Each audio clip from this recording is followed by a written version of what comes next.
وكذلك أوحينا إليك روحا من أمرنا ما كنت تدري ما الكتاب ولا الإيمان ولكن جعلناه نورا نهدي به من نشاء من عبادنا وإنك لتهدي إلى صراط مستقيم صراط الله الذي له ما في السماوات وما في الأرض ألا إلى الله تصير الأمور. O mountains of Mecca, bear witness that to the oneness of Allah do I testify. For all that He's given me, how can I deny? My purpose in life should be only to cry. La ilaha illallah, Muhammadur Rasulullah. There is no God but Allah. Muhammad is His messenger. La ilaha illallah, Muhammadur Rasulullah. There is no God but Allah. Muhammad is His messenger. Allahumma salli ala Muhammad Rasulillah. Allahumma salli ala Muhammad Nabi Allah. Allahumma salli ala Muhammad Rasulillah. Allahumma salli ala Muhammad Rasulullah. Assalamu alaikum and welcome back to the program Muslims in America. Today our travels around America have brought us to Hartford, Connecticut, and I'm joined by my brother in Islam, Bilal Ansari. Assalamu alaikum. Wa alaikum assalam. Welcome to the program. Alhamdulillah, I'm glad you're able to spend some time with us. Brother Bilal, tell us a bit about yourself and your background and how you came to Islam. Yeah, I came to Islam through my father, who was into the Nation of Islam. Mm-hmm. I was born before the transition, so I was raised in the Nation for 3 years. My mother and father split up. My mother was the daughter of a pastor of a church, mm-hmm. so she was in the Christian faith. My mother and father split up, so I was raised with my mother in the Christian faith. At the age of 17, I moved out with my father and learned about the faith through that way, and then reverted or joined the Sunni Muslims. Mm-hmm. And I mean, there must have been a lot of people in America that had a similar case to you. Yeah, that's the common thing. And my journey really was through. Though my father, he was an imam. He founded a masjid out on the West Coast. And in California, there was very little contact I had with him. He would send me, words in Arabic, send me shirts, about Islam or little pamphlets, but no real, dawah, mm-hmm. Or inviting me. So when I went to his house and when I read the autobiography of Malcolm X, mm-hmm. This is what really... But what was the effect reading that book had on you? That was the effect, just his sincerity, his struggle, his journey from... trying to grapple with the problems of America. As a youth, I was also trying to grapple. At that time, at my, age of 17, 18, the Rodney King riots were happening. It was almost like the 60s again. mm-hmm. Places were being burnt down, and so there was this black and white contrast. So I was grappling with my own identity, and so going through that autobiography, Malcolm had helped to lead me down the direction towards true Islam. MashaAllah. And so many people tell a similar story of reading that book and then having some effect in guiding them towards Islam. Now you're a chaplain. You work as a chaplain in the prisons and in the community. Tell us a bit about your work in the prisons, and tell us what the dawah and how the effect it's having on the prisoners and people coming to Islam. Yeah, the motivation. I'm sorry, but before you talk about that, just give me some more background of what the environment is in prison and the environment those guys are coming from, where they have time to learn about Islam and accept Islam. Okay, the environment is almost similar to the environment of the outside community.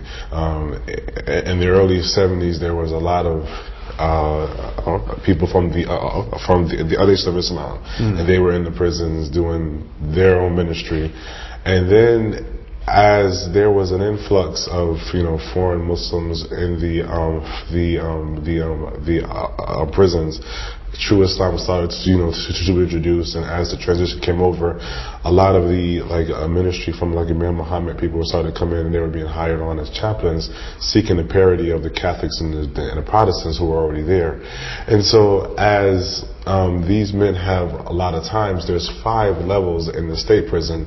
There's the lifers. There are people who are there for life, and so they have a lot of time to read, study, and so the chaplains would be they would bring material in for the inmates to read and study, and so at a point, the inmates would get to a level where they would exceed the kind of the Quranic recitation, the retention, the so-called knowledge of Islam.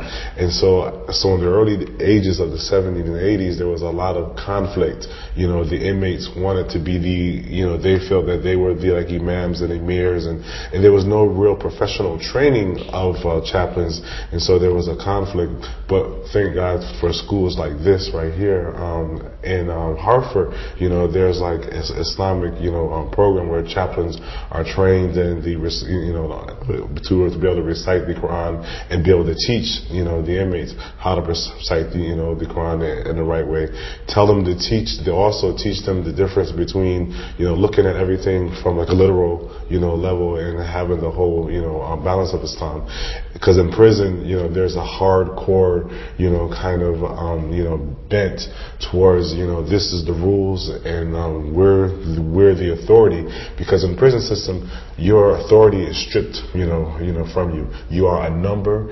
You are a ward of the state. You are told when to eat. You are told what to eat. You are told how to eat. You are told how fast to eat.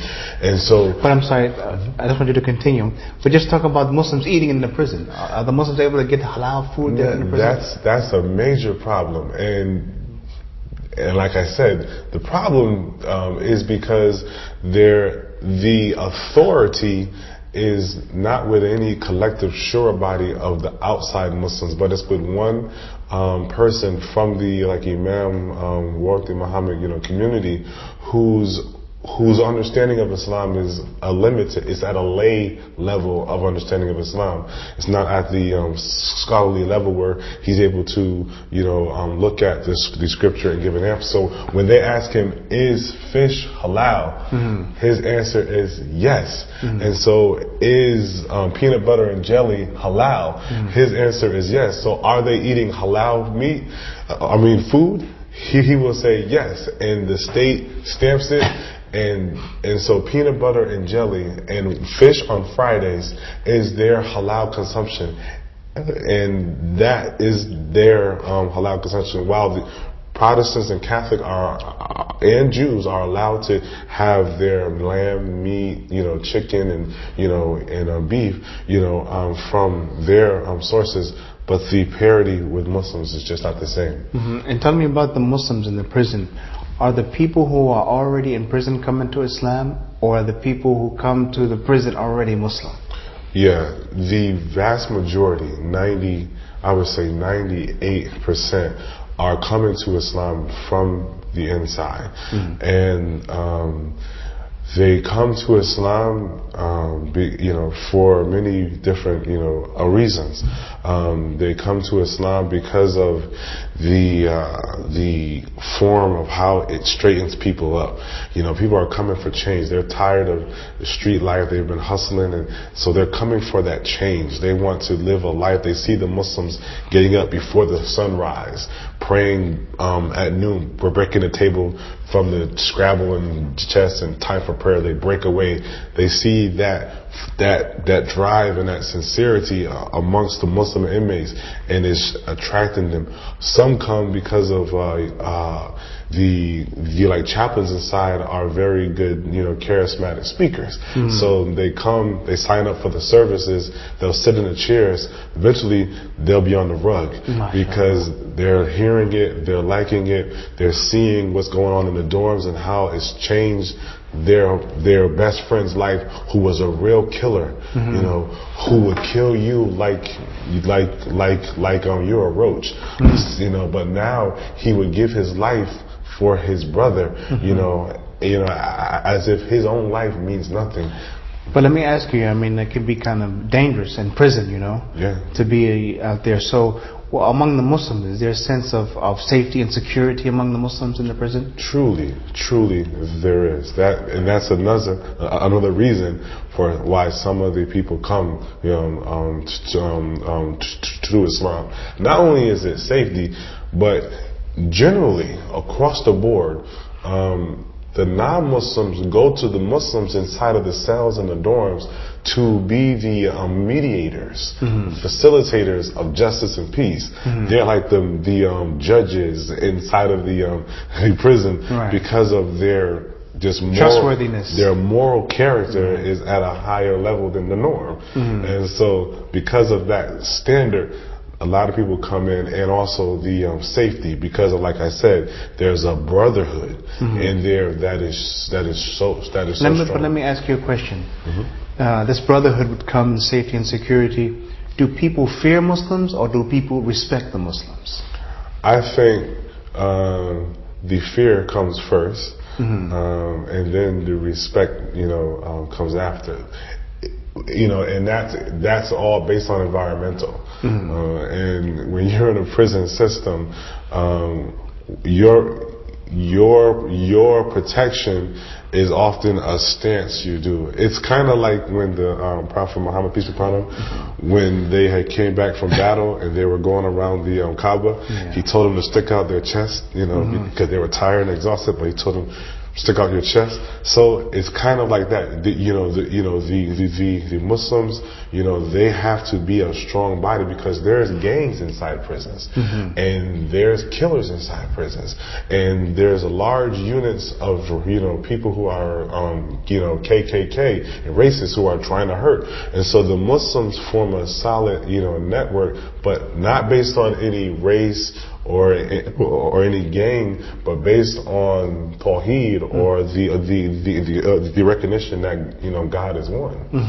Alhamdulillah. So tell me about your work in the prison. What do your duties involve as being a chaplain? So my work involves, for example, that same fervor is sometimes taken into an extreme. So, for example, if there's somebody who has the habit of liking men, and he wants to come to Jummah services, he wants to become a Muslim, but he has a background of liking men. In the prison system, that you don't do that. And so they have this thing called locks and socks.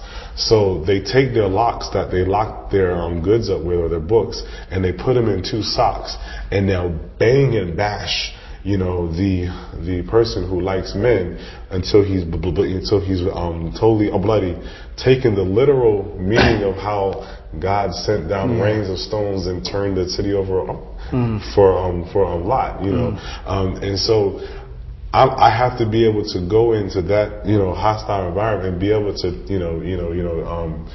to be able to teach them that this is not the way. You don't take matters into your own hands. Islam is not like a vigilante, religion. Islam doesn't give every man the authority to take out, God's rights or, and so I have to be able to, take the scripture and the legal, and be able to explain it to them so that they understand that this is, that Islam is a comprehensive way of life. The law and the ethics are balanced. And so let me ask you now, you work with the prisoners, people accept Islam in prison.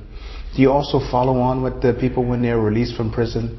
Like are there like halfway houses, programs to help Muslims integrate back into the Muslim community? Because more than likely if they go back to the communities which they came from, they're going to wind up back where they were.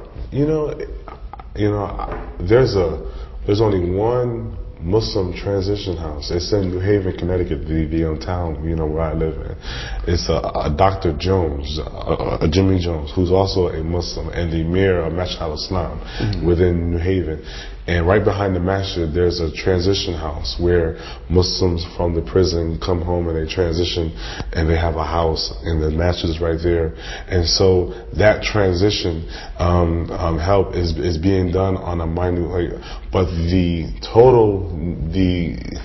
lack of Muslim cohesiveness, or the lack of money to support those houses, those type of are so great that the needs way outweigh the kind of the services that are there. The Catholics have tons of services where they can come in and transition back and be reconnected to a community, help to stage them along. There's like there's a clear care from the inside out, but the Muslims' resources are so lack and so brought into one central place. Masjids are, in the American context, are primarily of the ethnic background. This is a Bosnian masjid over here. This is African American masjid over here. This is a Pakistani masjid over here. And so when the Muslims come home, and the majority of them being African American, the African American masjids are just trying to keep the lights on. The resources are just enough to keep the doors open. And so there is no really services for the Muslim inmate who's been doing really good inside of the prison for many years. They sit in my office and they cry. They fear going back home. Just had one person tell me last week he'd rather die inside the prison because at least he would know with some certainty that he would die as a Muslim, because he fears going back to his hometown because there's really no services there for him. He has to go back to an environment full of drugs, and he has 7 children, and so all of these children, if he gets a job, the money is going to be taken from his check. How he's going to pay for his rent? So what resources will the Muslims come together to help him? He'd rather die inside prison. So it's sad that to hear him say that, but he's sincere, with tears in his eyes, scars on his faces, really big, but he's really sincere, crying that he says, Brother Bilal, I'd rather die right here, because at least I'll know I'll die as a Muslim. If I go back home, I'm faced with the odds and no resources. MashaAllah. And the people in prison who come into Islam, they all really have time to get a good understanding about the religion of Islam. Really, really, really good. That's how I tell them. I said, look at this as like a university. Look at this time. Look at your time as a time for you to reflect, to grow, to be, to expand your horizon. I just had a Muslim inmate. He sent me a letter via the masjid, where he was at my prison for maybe 6 months, and he was inspired from my message. He accepted Islam. He took a shahada with me, but he got transferred to another prison. He got his GED, so he finished high school and learned how to read while he was there, inspired by the message and the what Islam inspires you to learn and seek knowledge from the cradle. Never stop seeking knowledge. So he sent me the proof that this is because of you. You inspired me.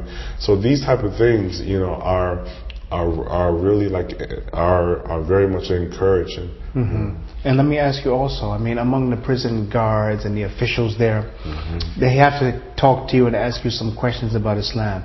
So among them, what do you find some of the biggest misconceptions they have about Islam? The biggest misconceptions is that a lot of the guards are from the military background. And so since 9/11, they've been doing tours. And so they're back and forth doing tours in the Muslim lands, and they're coming back to the prisons hostile. Towards Muslims, even staff. Very hostile. I had one just come back from the tour. He was introduced. He was not a line staff. He was a ranking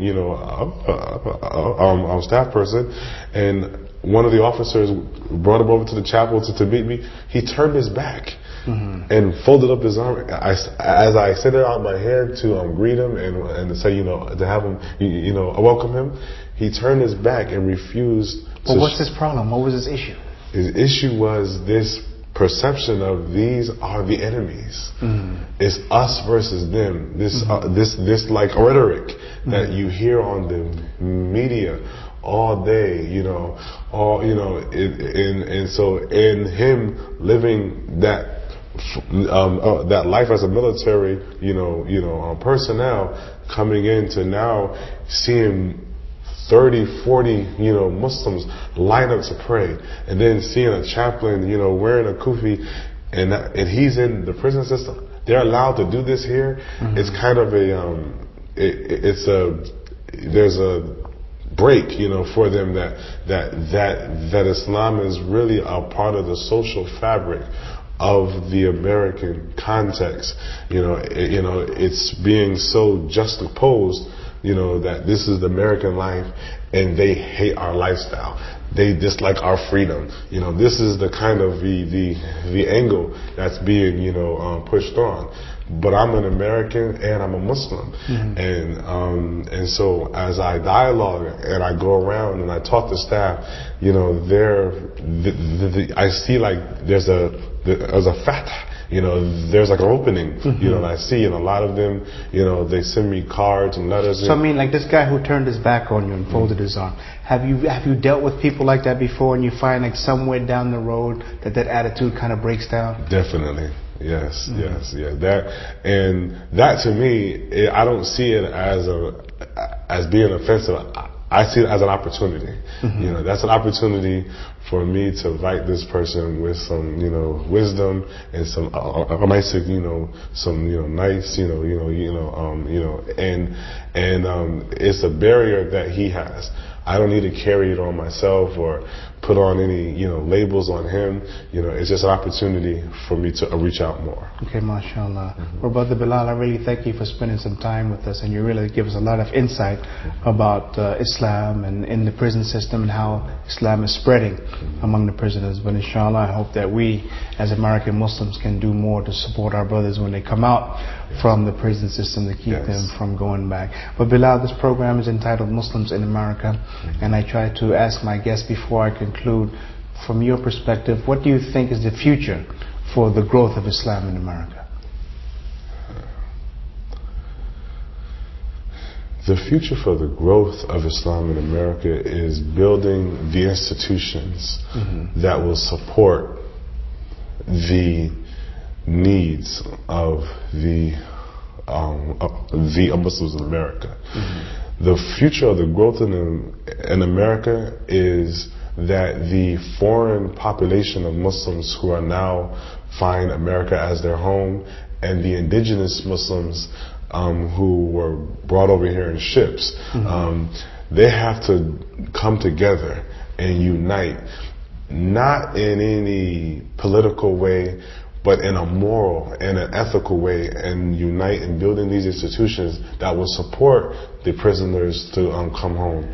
That's the growth. If these institutions that takes the best of our foreign brothers' knowledge, experience, wealth, and the indigenous brothers' authenticity, their sincerity, their self, their how they sacrifice, and their history, and join those two, then Islam will grow. If the camps stay on separate terms, Islam will keep on like a floundering fish. It would just flap around here in America. But I'm very, very hopeful that I see a lot of these signs are happening across like United States, California, right here in Hartford. This is what is happening. It's happening more and more each day as the next wave of Muslims are growing up, and they're sharing bread, they're breaking bread, they're going to the colleges, they are experiencing the different life. This next wave of Muslims who are growing up in America are more like inclined to build on that growth. Okay, Brother Bilal, again, Jazakallah khairan. Thank you very much for your time, and I hope that our viewers got a little insight into what life is like for Muslims in America. And I invite you to join me as I continue my journey around this country to introduce you to the Muslims in America. Assalamu alaikum wa rahmatullahi wa barakatuh. O mountains of Mecca, bear witness that to the oneness of Allah do I testify. For all that He's given me, how can I deny? My purpose in life should be only to cry. La ilaha illallah, Muhammadur Rasulullah. There is no God but Allah. Muhammad is His messenger.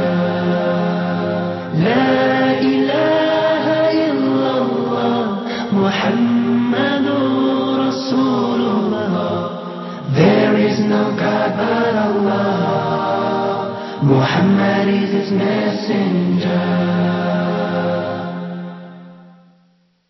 Allahumma salli ala Muhammad Rasulillah.